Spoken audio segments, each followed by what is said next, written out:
हर महादेव। भगवान शिव को अति प्रिय सावन का महीना आने वाला है और भगवान शिव को अति प्रिय हैं सफ़ेद आंकड़े के फूल।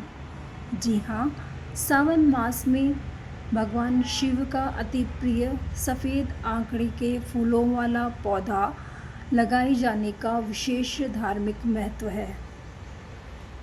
सफ़ेद आंकड़े के पौधे को किसी भी शुभ दिन जैसे कि पूर्णिमा, एकादशी, मंगलवार या सोमवार अपने घर आंगन में लाया जा सकता है या फिर इसे लाने के लिए गुरु पुष्य नक्षत्र या रवि पुष्य नक्षत्र भी अति शुभ माने गए हैं। धार्मिक महत्व के इस पौधे को अपने घर आंगन में लगाए जाने पर आपके घर में सकारात्मक ऊर्जा का प्रवाह होता है, धन धान्य सुख समृद्धि आदि की वृद्धि होती है। इसके फूल, इसकी पत्तियां और इसके फल भगवान शिव को अति प्रिय हैं। सफ़ेद आंकड़े के पौधे की पत्तियां एकदम बरगद के पौधे की पत्तियों की तरह ही होती हैं। इसके जो फूल हैं वो स्टार शेप्ड क्राउन लिए हुए होते हैं। जब सफ़ेद आंकड़े के फूल पुराने हो जाते हैं तो बीज में परिवर्तित हो जाते हैं। तो ये देखिए, ये है सफ़ेद आंकड़े का फूल और जो पीछे दिखाई दे रहा है वो है पुराने खिले हुए फूल। जो पुराने फूल खिले हुए फूल हैं वो देखिए हरे रंग के इस फल में परिवर्तित हो रहे हैं, जिसे ही कहते हैं सफ़ेद आंकड़े का फल। ये सफ़ेद आंकड़े के फल भी भगवान शिव के शिवलिंग पे चढ़ाए जाते हैं। सफ़ेद आंकड़े के फल समय के साथ साथ 15-20 दिन में और अधिक वृद्धि करके पूर्णतः परिपक्व हो जाते हैं।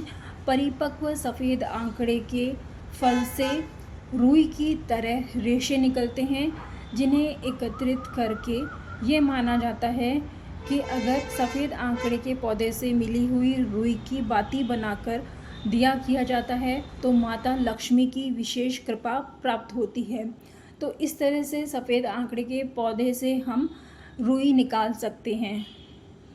ये जो सफ़ेद आंकड़े का फल है, ये जब पूर्णतः ड्राई हो जाता है तो इसके जो बीज के सीड्स होते हैं वो एकदम एडिनियम की फलियों के सीड्स की तरह ही होते हैं।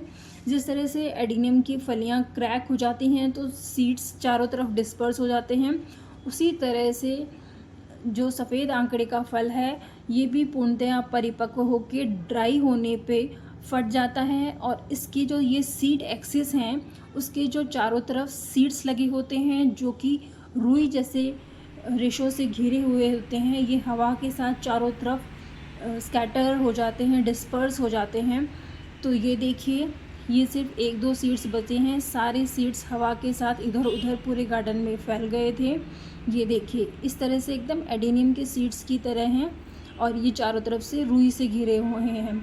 अगर आप समय से ये नोटिस कर लेते हैं तो आप इस फल को तोड़कर इससे रुई इकट्ठी कर सकते हैं, अन्यथा तो इसके बीज जो हैं वो हवा के साथ एडेनियम की फलियों के बीजों की तरह ही चारों तरफ डिस्पर्स हो जाते हैं। आंकड़े के पौधे की जड़ जब पुरानी हो जाती हैं तो भगवान गणेश जी का आकार ले लेती हैं, इसलिए इसकी जड़ों में भगवान गणेश जी का वास माना जाता है।